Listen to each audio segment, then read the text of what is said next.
कल सूत्र चला था अनादि संबंधे च सर्वस्व। दो सूत्र चले थे। एक तो जो तेजस और कार्मण शरीर जो है वो अनादि से संबंध से चला आ रहा है और सभी के होता है। वहाँ पर हमने दो चीज़ और जोड़ी थी, मिथ्यात्व और मोह जो है वो भी अनादि से साथ में चला आ रहा है और सभी के साथ में चला आ रहा है। जो आज तक सिद्ध नहीं हुए सभी के साथ में मिथ्यात्व और मोह चला आ रहा है। ठीक है ना। तो इस प्रकार से दो समझे थे। आगे देखते हैं, तदादिनी भाज्यानि युगपते कस्मिन्ना चतुरभ्य, यानी कि जो 5 शरीर कहे उसमें से एक साथ 4 शरीर हो सकते हैं। 4 शरीर कौन से? औदारिक, आहारक, तेजस और कार्मण। वैक्रयिक होगा तो आहारक नहीं होगा, तेजस और कार्मण हो सकता है, क्योंकि देवताओं को आहारक शरीर नहीं निकलता, आहारक पुतला नहीं हो सकता। ठीक है ना। उसके आगे लिखा था निरूप भोग मन्यतम, यानी कि आखिरी वाला जो शरीर है, अंत्यम, यानी कि जो आखिरी वाला जो यानी कि कार्मण शरीर है वो भोग रहित है। ठीक है ना। आगे लिखा था गर्भ समूर्छन आद्यम, यानी कि गर्भज और समूर्छन जो जीव होते हैं उनको पहला औदारिक शरीर होता है। उनका शरीर कौन सा होता है? औदारिक शरीर। आगे का सूत्र था औपादिकम औपादिकम वैक्रियम, जो वैक्रिक शरीर होता है वो उपात्सया पे उत्पन्न होने वालों को होता है। 3 प्रकार के जन्म कहे थे, औपादिक, फिर समूर्छन और गर्भज। तो जो औपादिक शरीर होता है, औपादिक जो जन्म होता है उनको वैक्रिक शरीर मिलता है, और जो पहला शरीर होता है औदारिक शरीर वो समूर्छन और गर्भज लोगों को मिलता है। ठीक है ना। इसके बाद में लिखा था लब्धि प्रत्ययम च। अब वैक्रिक शरीर जो है ना वो लब्धि से भी प्राप्त होता है, लब्धि से भी प्राप्त होता है, विक्रिया कर सकते हैं।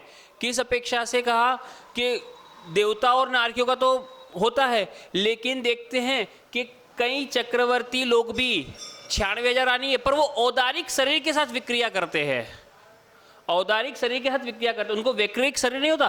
तो वो जो विक्रिया प्राप्त हुई ना वो औदारिक शरीर लब्धि की वजह से प्राप्त हुई, औदारिक शरीर। इस प्रकार से लब्धि प्रत्ययम च कह दिया। उसके बाद लिखा तेजस्मपि, यानी कि जो तेजस शरीर है वो भी लब्धि से प्राप्त होता है। किस अपेक्षा से? एक तो तेजस शरीर की जो चमक आपको दिख रही है वो, और दूसरा तेजस शरीर जो रिद्धिधारी 6ठे 7वें गुण स्थानवर्ती रिद्धिधारी मुनि होते हैं उनके शरीर से शुभ और अशुभ तेजस पुतला निकलता है। ठीक है ना। ये रिद्धिधारी मुनियों के निकलता है। इस अपेक्षा से कह दिया कि तेजस शरीर भी लब्धि के प्रत्यय से मिलता है। ठीक है ना।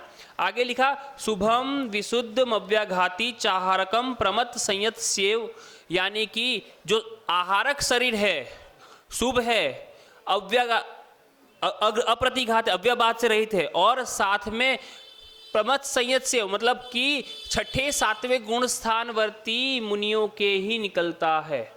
इसीलिए वहां पर देवताओं के 3 शरीर माने और एक साथ में 4 शरीर किस औदारिक शरीर वाले मनुष्य के जो मुनि हैं उनके एक साथ में 4 शरीर, इस अपेक्षा से माने। ठीक है ना। आगे लिखा नारक समूर्छिनो नपुंसकानि। अब कौन क्या होता है कहाँ का पर वो लिख दिया। तो नारकी जो होते हैं और समूर्छन जी होते सब नपुंसक ही होते हैं। समूर्छन जितने भी है सब नपुंसक है। लिख दिया यहां पर नारक समूर्छिनो नपुंसकानि। अगर समूर्छन है तो समूर्छन मनुष्य है तो वो नपुंसक ही होगा। उसके बाद में अब यहां पर 1 इंद्रिय 2 इंद्रिय 3 इंद्रिय 4 इंद्रिय और संगी पंच इंद्रिय भी जो समूर्छन है, संगी पंच इंद्रिय पंच इंद्रिय जो समूर्छन है सब नपुंसक होंगे, ये नियम है, निश्चित है। ठीक है। आगे लिखा न देवः, यानी कि देवता नपुंसक नहीं होते, उनके वहां पुरुष वेद और स्त्री वेद 2 ही होते हैं। और शेषा स्त्री वेद, यानी कि तिर्यंचों में जो संगी पंच इंद्रिय है और मनुष्य है, भोग भूमि के तिर्यंच है, भोग भूमि के मनुष्य है, जो गर्भज उत्पत्ति है, वे सभी तीनों वेद मिल सकते हैं। स्त्री वेद, पुरुष वेद और नपुंसक के तीनों वेद मिल सकते हैं। अब आगे का सूत्र औपादिक चर्मोत्तम देहा संख्येय वर्षायुषो नप वर्त्यायुष। यहां पर सूत्र में दिया चर्मोत्तम देहा, चर्मोत्तम देहधारी, औपाधिक यानी कि नारक और देव। और चर्मोत्तम देह और चरम शरीर दोनों में अंतर है। चर्मोत्तम देह तो ये महापुरुषों के होता है और चरम देहधारी सामान्य के भी हो सकता है। नहीं, चरम देह, चरम शरीरी यानी जिसका अंतिम शरीर है वो कहा। और चर्मोत्तम देह किससे कहा? जो व्रज वृषभ नारद सहनन का धारी है। वो तदभव मोक्षगामी हो यह आवश्यक नहीं, पर चरम शरीरी कि अब इसके शरीर की पराकाष्ठता आ गई, दूसरी बार ये शरीर को ग्रहण नहीं करेगा, वो चरम शरीरी। और चर्मोत्तम देह, देखो तीर्थंकर भगवान चर्मोत्तम देहधारी भी होते हैं और चरम शरीरी भी होते हैं, पर नारायण प्रति नारायण चर्मोत्तम देह के धारी होते हैं। वो चरम शरीरी नहीं है, वो चरम शरीरी नहीं है, वो चर्मोत्तम देह के धारी है। इसी का एक किस्सा मिलता है हरिवंश पुराण के अंदर। जब महाभारत का युद्ध समाप्त हो जाता है, उसके बाद में सभा लगती है, कृष्ण 3 खंड का अधिपति बन गया, नारायण के रूप में प्रतिष्ठित हो गया। तो पांडव बैठे थे, बलभद्र, नारायण सभी बैठे थे, और जितने भी सामंत आदि थे सभी बैठे थे। और चर्चा चलती है कि बोले युद्ध में सबसे श्रेष्ठ प्रदर्शन किसका रहा, सबसे ज़्यादा बलशाली कौन है। तो कोई तारीफ कर रहा है कृष्ण की, कोई पांडवों की, कोई बलभद्र की, कोई दूसरे सामंतों की, प्रद्युमन कुमार की तारीफ कर रहा है, शंभु कुमार की तारीफ कर रहा है, सबकी तारीफ कर रहा है। पर बलभद्र जो है वो एक तरफ खड़े होकर मुस्कुराते हैं। जो कृष्ण के भाई बलभद्र बलराम, नारायण के भाई बलभद्र बलराम मुस्कुराते हैं, तो कृष्ण की दृष्टि उन पर पड़ती है। तो वो कृष्ण से पूछते हैं, कृष्ण उससे पूछते हैं कि बोले दाऊ आप मुस्कुरा क्यों रहे हैं। बड़े भाई को दाऊ कहा, बोले आप मुस्कुरा क्यों रहे हैं। बोले ये लोग ठीक तो कह रहे हैं कि बोले मेरा बल सर्वश्रेष्ठ था, मैं 3 खंड का अधिपति हूँ, नारायण हूँ। अब होता यह है कि इतनी ही देर में नेमिनाथ का प्रवेश होता है वहाँ पर, और कृष्ण खड़े होकर नेमिनाथ को ससम्मान अपने पास में बिठाते हैं। बलभद्र कहते हैं मैं इसीलिए मुस्कुरा रहा था। बोले इसमें मुस्कुराने की क्या बात है, मेरा छोटा भाई है, मुझे प्रिय है, तो मैंने खड़ा हुआ, उसको गले लगाया और अपने साथ में बिठाया। बोले तेरा छोटा भाई तो है वो, लेकिन इनसे ज्यादा शक्तिवान, इनसे ज्यादा सामर्थ्यशाली कोई नहीं है। बोले ऐसा कैसे। बोले तू क्यों ऐसा क्यों कह रहा है, तेरे को क्यों लग रहा है कि वो शक्तिशाली नहीं है, तू बोले देखो वो नारायण, मैं नारायण हूं, वो तीर्थंकर है, दोनों ही सला का पुरुष है, दोनों ही सला का पुरुष है। वो ब्रज वृषभ नारद सेन का धारी, मैं ब्रज वृषभ नारद सेन का धारी। फिर बोले वो सम चतुर संस्थान, मेरा भी सम चतुर संस्थान, क्या अंतर है। बोले वो महापुरुष, मैं महापुरुष। बोले नहीं, अंतर नहीं हो सकता। और बोले मैं नारायण 3 खंड का अधिपति हूं, 3 खंड का अधिपति हूं, बोले मेरा ही बल सर्वश्रेष्ठ है। कृष्ण जीत पे अड़ गए, नेमिनाथ छोड़े तो नेमिनाथ भी मुस्कुराए थे। बोले ठीक है जो समझा है, लेकिन नहीं माने। तो बलभद्र ने कहा तो एक काम करते हैं, अपन आप दोनों भाइयों का मल्ल करवाते हैं। बोले यहां पर कृष्ण कहते ठीक है। बोले तो नेमिनाथ कहते हैं कि हम 2 भाई होकर लड़ाई करें, ये हमें शोभा नहीं देता। तो बोले, तो कृष्ण ने कहा बोले फिर कैसे साबित होगा। तो नेमिनाथ ने कहा कि बोले मेरे पैर की जो सबसे छोटी उंगली है ना, आप तो उसको हिलाकर दिखा दीजिए। बोले तेरे पैर की उंगली है, तेरे को ही पूरा उठा लूंगा। बोले मैं तो, बोले तू कौन सी बड़ी बात है। नारायण नेमिनाथ भगवान हंसने लगे। बोले ठीक है, आप तो वही हिला के दिखा दीजिए। अब कृष्ण आए और पूरा जोर लगा लिया, हाथों का, पैरों का, पूरे शरीर का जोर लगा लिया, लेकिन उंगली का नाखून तक नहीं हिला पाए। यह फर्क है चरम शरीरी और चर्मोत्तम देह। चर्मोत्तम देह तो उनके पास भी था, कृष्ण के पास भी था और नेमिनाथ के पास भी था, पर वो चरम शरीरी थे। दोनों ही महापुरुष, दोनों ही सलाखा पुरुष। कृष्ण भी कुछ भवों के बाद मोक्ष जाएंगे।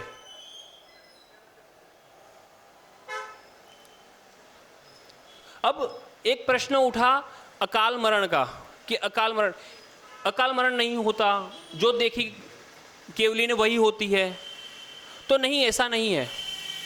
एक बार सुधा सागर जी महाराज ने भरे मंच से शंका समाधान के अंदर कहा था कि बोले जो चरम शरीरी है उसी भाव से मोक्ष जाना है। और मुनि अवस्था में जैसे कि पांडव थे, पांचों पांडव, उसमें से 3 पांडव तद्भव मोक्षगामी थे।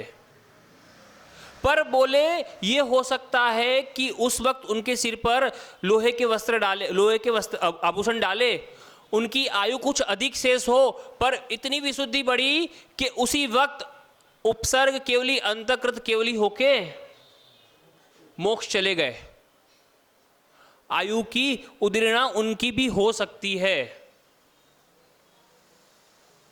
सुधा सागर जी महाराज ने भरे मंच से यह कहा था।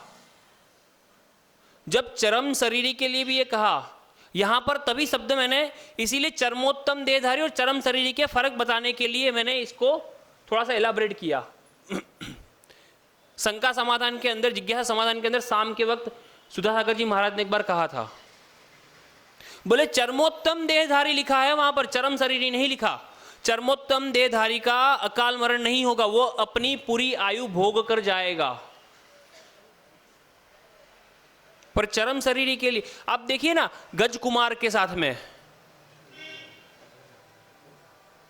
शुकोसल मुनि के साथ में, तो जरूरी नहीं कि वो अपनी पूरी आयु भोग कर ही। चरमोत्तम देह तीर्थंकर का अकाल मरण नहीं होगा, वो अपनी पूरी आयु भोगेंगे। नहीं तो आदिनाथ भगवान को 1 लाख पूर्व कम 1000 वर्ष तक आपको उपदेश देने की आवश्यकता क्या थी? कोई आवश्यकता थी क्या? बलभद्र जितने मोक्ष गए, कामदेव जितने मोक्ष गए, वो अपनी पूरी आयु करके ही जाएंगे, क्योंकि चरमोत्तम देह के धारी है। नहीं तो आप देखिए वहां पर जब द्वारिका नगरी जलाई गई द्विपायन मुनि के द्वारा, तब उन्होंने पहले कह दिया था 2, यानी कि 2 ही बचेंगे। क्यों? क्योंकि 2 चरमोत्तम देह के धारी थे। चरमोत्तम देह के धारी थे 2, नारायण और बलभद्र।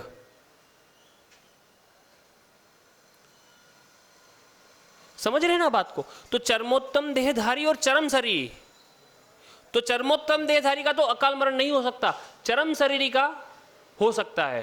पहले हम भी यही मानते थे कि चरम शरीरी का भी अकाल, लेकिन फिर बाद में इस मान्यता को सुधा सागर जी महाराज ने पलटा, हमारी इस मान्यता को। ठीक है ना? तो यहां पर लिखा औपपादिक चरमोत्तम देहा संख्येय वर्षायुषो अनपवृत्याश, यानी कि औपाधिक शरीर, औपाधिक जन्म लेने वाले चरमोत्तम देह के धारी और जिनकी आयु असंख्यात वर्षों में है, यानी कि भोग भूमिया जीव। पल्ले के अंदर आयु है ना, वर्ष एक पल्ले में असंख्यात वर्ष है, काउंट नहीं कर सकते वर्ष इस अपेक्षा से। भोग भूमिया जीव और भोग भूमिया तिर्यंश भी, उनका कभी वो मरना चाहे तो भी, वैसे तो वो चाहते नहीं, पर नारकी मरना चाहते तो मर सकते हैं क्या? नहीं मर सकते, तो उनका अकाल मरण नहीं होता। ठीक है ना? तो आज यहां पर दूसरे अध्याय का समापन, यानी कि तत्वार्थ सूत्र में दूसरी बार अल्प विराम लगाया। कल से तीसरा अध्याय शुरू करें। एक थोड़ी सी भूमिका बांधते हैं। अब ये समझिएगा कि यहां तक तो हमने दर्शन, अब पहला सूत्र था सम्यक दर्शन ज्ञान चारित्राणी मोक्ष मार्ग, यहां तक तो सम्यक दर्शन और सम्यक ज्ञान की चर्चा करी। आगे जो भी चर्चा होगी सम्यक ज्ञान की ही होगी, लेकिन वो सारी चर्चा चरित्र से लगकर होगी। वो आपको दिखाएंगे आपके भावों का खेल। वैसे तो दूसरे अध्याय से ही सारी चर्चा चालू हो गई थी, लेकिन अब वो दिखाएंगे कि आपके कौन से भाव आपको कहां पर ले जाकर पटक सकते हैं या कहां पर ले जाकर आपको विराजमान कर सकते हैं।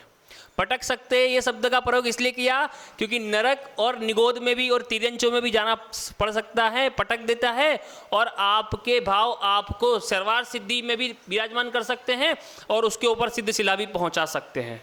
सारी चर्चा इन्हीं चीज को लेकर, चारित्र के वर्ण को लेकर आचार्य उमा स्वामी ने पूरा तत्वार्थ सूत्र लिखा। पहले अध्याय में सम्यक दर्शन और सम्यक ज्ञान के बारे में बता दिया कि ज्ञान इतने प्रकार का, सम्यक दर्शन ऐसा होता है, इसके साधन ये, अधिकार ये। दूसरे अध्याय में जब उन्होंने भावों की चर्चा चालू करी, वहीं से चारित्र का वर्णन चालू हो गया था और आगे निरंतर वो वर्णन चारित्र का ही बढ़ता जाएगा। इसीलिए दूसरे अध्याय में भावों का वर्णन दे दिया। अब तीसरे अध्याय से आप कहां कैसे जाएंगे वो आप निश्चित करेंगे, ठीक है ना। तो कल से आगे की चर्चा करेंगे।